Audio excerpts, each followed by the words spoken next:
রোজা পার হয়ে গেলে আবার ডাব মনে করেন চলবে উড়ে দূরে। রোজার আগে চলে, রোজার আগে পরে চলবো, কিন্তু এখন তো চলে কম।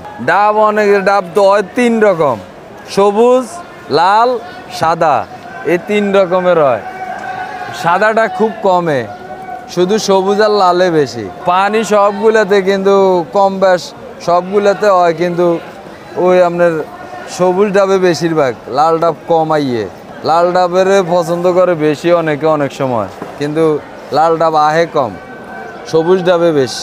ডাবের পানি খাওয়াটা তো ভালো, এটা ডাবের মনে করেন চাহিদা থাকতো, কিন্তু মানে এই রোজার মধ্যে আর কি একটু কম আর কি, মানে রোজার কারণে। নাহলে ডাবের পানি তো সবসময় এমনি চলে, অন্ত ডাব চলার দিন। রোজার কারণে এখন চলে কম, গরম পড়লে হইব না, নন রোজার কারণে চলে না, খুবই কম।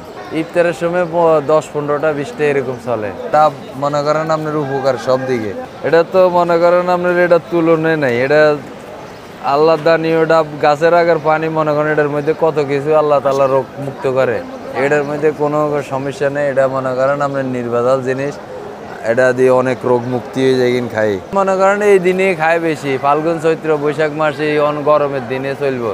এগুলো আনি আমরা মনে করেন আড়ত থেকে, আড়ত যাত্রাবাড়ি আছে দেশে, মনে করেন সদরঘাট আছে, কারণ বাজার আছে, আমরা আনি যাত্রাবাড়ি থেকে আইয়ে দেশের থেকে। ব্যবসা হিসাবে লস হয়, অন্তত নিম্ন 50টা ডাব বেচতে হইব, তাহলে যে ফসাইব। এখন তো মনে করেন আমরা ব্যবসা চালাই রাখতে আছি, হয়তো 12 মাস বেশি হিসাবে হয়তো এটা বেশি, এই হইলো হিসাব। কিন্তু এখন লাভ নাই, এখন হিসাব করতে গেলে আমাদের কোনো লাভে নেই। এখন যা কটা বেশি খালি খাল কোনো রকম খাই নিজে দিন কাটাইতে আছে। এই রোজার মাস বেকার, রোজার মাস আমাকে মনে কোনো ব্যবসা নেই। রোজার মাস হইলো কোনো রকম বেশি খালি খাওয়ানো চলন।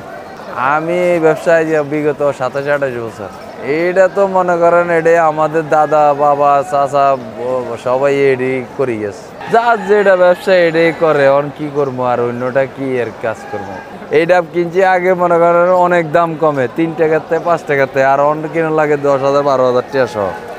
আগে কিনছি মনে করেন এটা 3 টাকা 5 টাকা করি, আর এটা মনে করেন 10,000 12,000 টাকা সহ। ওনার ব্যবসার মজা নেই।